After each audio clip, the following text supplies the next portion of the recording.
So today we're on a walk on some ancient trackways that have been used for hundreds and hundreds of years in the British countryside as routes towards London from the north.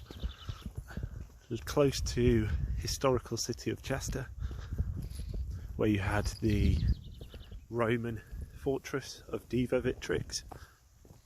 So we're going to have a little walk down some of these ancient trackways, see what we can find. So here's the trackway that we're walking on now. This was in use during medieval times as a popular route towards Chester. It's only a narrow pathway, but it also was considered to be a marching route for Roman soldiers. So we'll look in the landscape, see if we can spot any areas that may have been considered important during Roman times, medieval times, and even post-medieval as well. So as we walk along this path, we've got to the left of us, just down this slight embankment, there is a little leat or stream. So that would have been a water source for anybody using this pathway, this trackway, but also for animals that they were bringing with them as they were driving animals, they would have been able to access water along this route.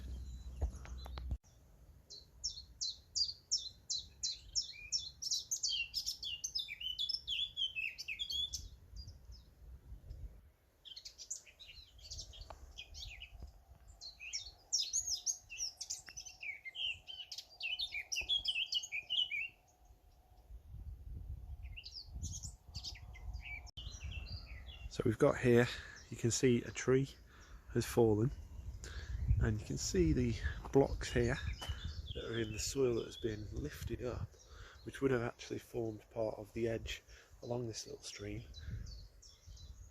So as the tree's fallen, it's taken those with you, but you can see the uniformity of those blocks, highlighting that they were purposely built into this footpath to stabilise the ground, to make it a usable footpath. And you can see where other parts there have the stones have come out and then restarts again there. So as that tree's lifted and fallen, it's taken part of the pathway with it as it covered this area of the stream. So that highlights how old this footpath would have been, that it has had stoneworking in place for a long period of time. And as we continue along the footpath, we come to the first of several ancient crossings of the waterway. So you can see there again, we've got another tree that has fallen and again has lifted some of the sandstone blocks up with it that would have formed the pathway and the trackway. And similar down there, you can see some in situ where they would have been. And here is the bridges over the wetlands, over the waterways that we're going to walk onto now and cross over. So you can see how narrow that they are. They would have only been designed for people and for horses potentially, but not very wide. Carts either would have been in use here, made of the local sandstone. You can see how it is raised up and paved over this area, which would have been quite marshy wetlands.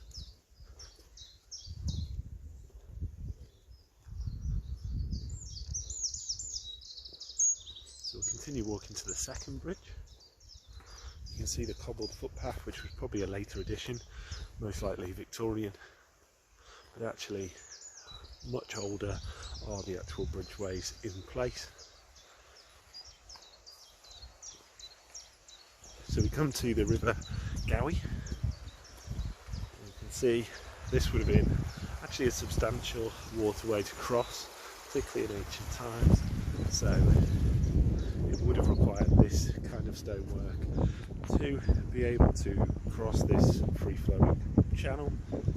We have actually got a couple of new additions there, so you can see the gabions that have been added, the concrete piles that have been added since. It would have actually been later additions to strengthen the bridge and to ensure that it remains.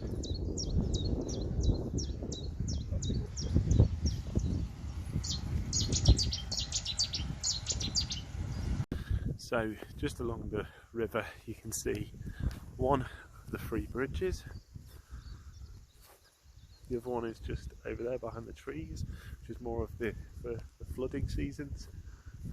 This bridge is the main one going over the actual river, and then we had a 3rd bridge over this side, which again would have been mainly for the flooding factors and providing access over the most densely flooded areas during high rain levels, high water levels, that would have made passing this area difficult.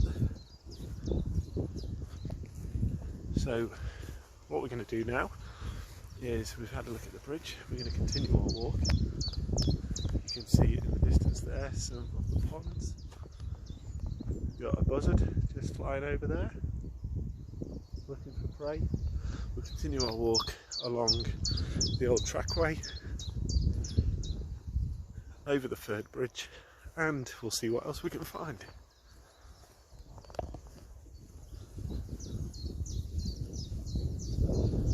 So you can see here some of the natural ponds. I think some of these have been redeveloped, opened up again by the Wildlife Trust, but of course these would have flooded this area, would have been a very marshy area in the past. These bridges were kind of reinstated, I think in the early 18th century, 4 pack horses, 4 people. There would have been much earlier bridges that would have crossed this area, and this kind of floodplain, marshy area, you can see, would have been a difficult crossing path, but the flattest crossing path for quite some distance. You can see how wet the ground would have been. So originally, before these bridges were built, there would have been the trackway in place, but mainly just dust, mud, a couple of stones. But also they would have used the reeds to create crossing points, to create firmer surfaces, which probably are likely underneath this current pathway. So they took the reeds, they would have weaved them together, also used things like willow to create hardened structures or mesh structures that they then lay over the ground, the soft ground, and that will provide a firmer surface for actually using the area and for navigating the area and avoiding the wetlands. Over time they would have built up, making it firmer, until you get to today where we have this more formulated track.